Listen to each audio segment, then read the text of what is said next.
Hi everyone, so aking mga manok ay pinalakad-lakad ko na muna ho, ayan.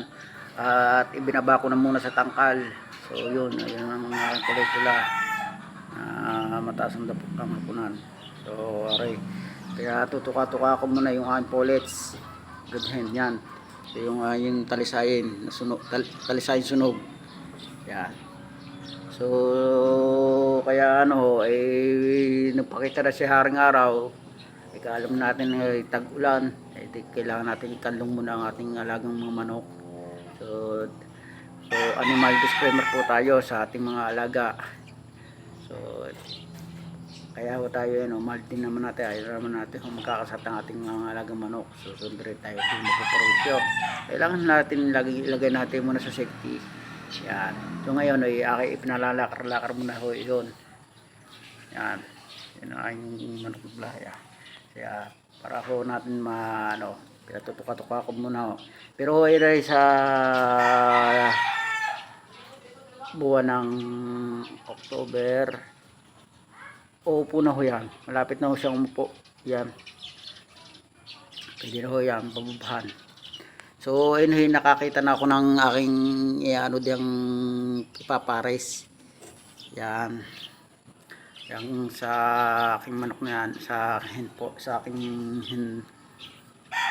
brood hen pullets. Yan. So ito. Yan. Yung manok na bulik.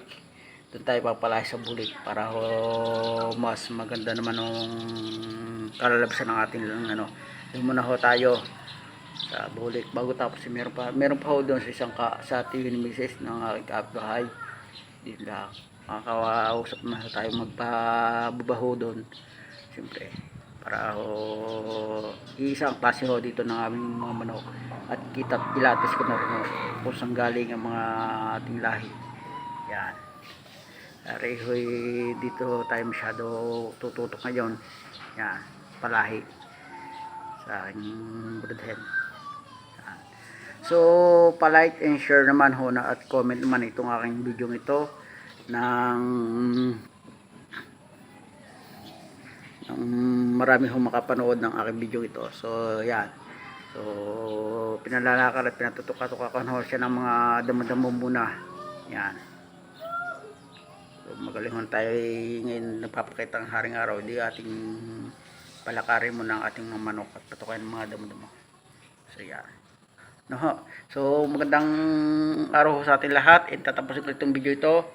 So good luck and good morning po sa ating lahat. Bye bye.